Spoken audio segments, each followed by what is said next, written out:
కేవలం ఇద్దరి మధ్య తేడా డబ్బులు ఉండడం మాత్రమే. ఇది మనందరి ప్రభుత్వం అధికారం రాకముందు ఉన్న పరిస్థితి. ఇప్పుడు పేద పిల్లలకు ఇంగ్లీష్ మీడియం, అది కూడా మన గవర్నమెంట్ బడులలోనే.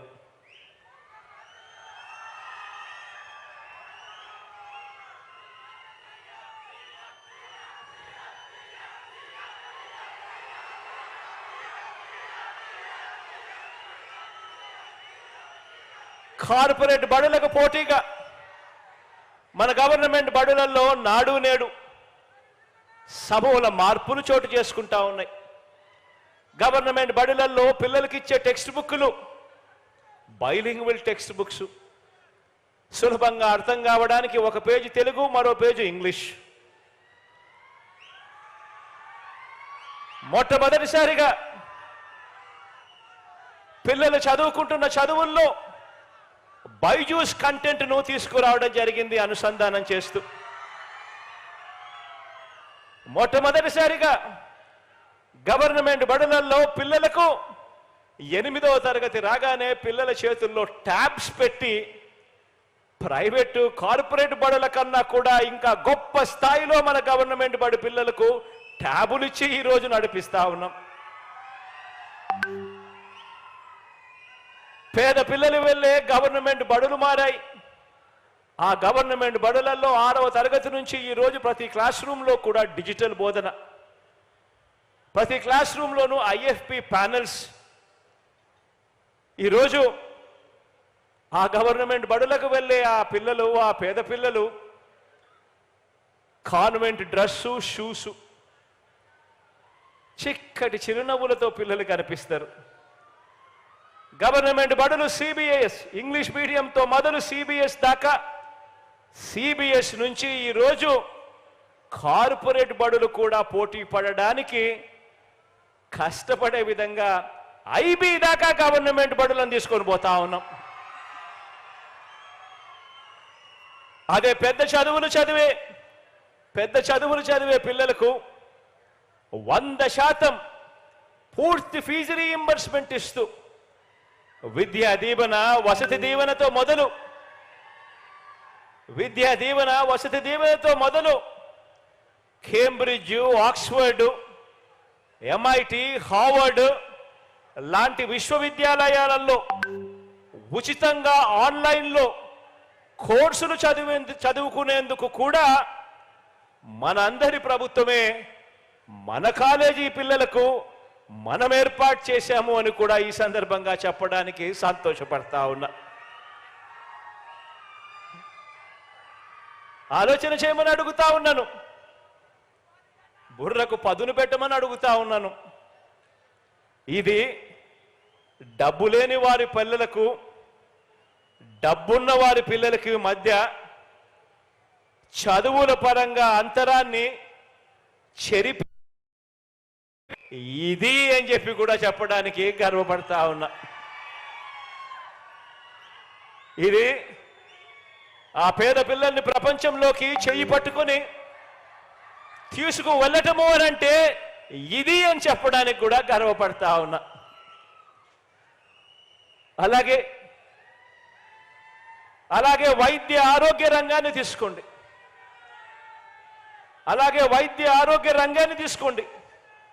ఈరోజు ధనికులకు మాత్రమే అందుబాటులో ఉండే కార్పొరేట్ వైద్యం. మనం రాకముందు వరకు ధనికులకు ఒక మాదిరి, పేదలకు మరో మాదిరి. ధనికులకు మాత్రమే మనం రాకముందు వరకు కూడా అందుబాటులో ఉండే కార్పొరేట్ వైద్యం పేదలకు కూడా అందుబాటులోకి వచ్చింది. ఆరోగ్యశ్రీలో ప్రొసీజర్స్ను ఇంతకుముందు 1000కి మాత్రమే పరిమితం చేసిన పరిస్థితి నుంచి ఏకంగా ఆరోగ్యశ్రీ ప్రొసీజర్స్ను 3300 ప్రొసీజర్స్కు తీసుకుపోయిన పరిస్థితులు మనం వచ్చిన తర్వాతే జరిగింది.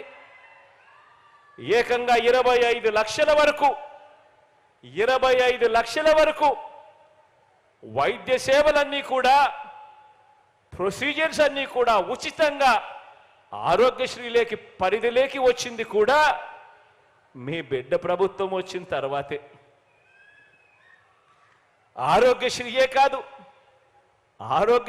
కాదు, ఆ పేదవాడు కార్పొరేట్ హాస్పిటల్కు వెళ్ళడమే కాకుండా డాక్టర్లు ఆపరేషన్ చేసిన తర్వాత ఆ పేదవాడు రెస్ట్ తీసుకోవాలనంటే ఆ పేదవాడికి ఆ రెస్ట్ తీసుకునే పీరియడ్లో కూడా నెలకు 5,000 రూపాయలు చేతిలో పెడుతూ ఆరోగ్య ఆసరా కూడా వచ్చింది కూడా మీ బిడ్డ ప్రభుత్వంలోనే.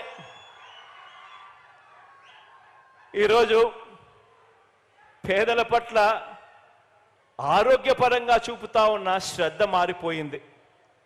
ఈరోజు ఆ పేదలు ఉండే ఇంటి వద్దనే వైద్య సేవలు అందించే విలేజ్ క్లినిక్లు, ఫ్యామిలీ డాక్టర్ పేదల ఇళ్లల్లో జల్లెడ పడుతూ ఆ పేదలకు ఏ రకమైన ఆరోగ్య సమస్య ఉన్నా కూడా ఆరోగ్య సురక్ష అనే కార్యక్రమంతో జల్లెడ పడుతూ ఆ పేదవాడికి ఉచితంగా వైద్యం చేయించడం, మందులు ఇవ్వడం, ఇవన్నీ కూడా పేదల ఇంటి వద్దకు వచ్చి తలుపు తట్టి కొడతా ఉన్నది కూడా ఎప్పుడు అంటే మీ బిడ్డ ముఖ్యమంత్రి అయిన తర్వాతే అని కూడా చెప్పడానికి గర్వపడతా ఉన్నా.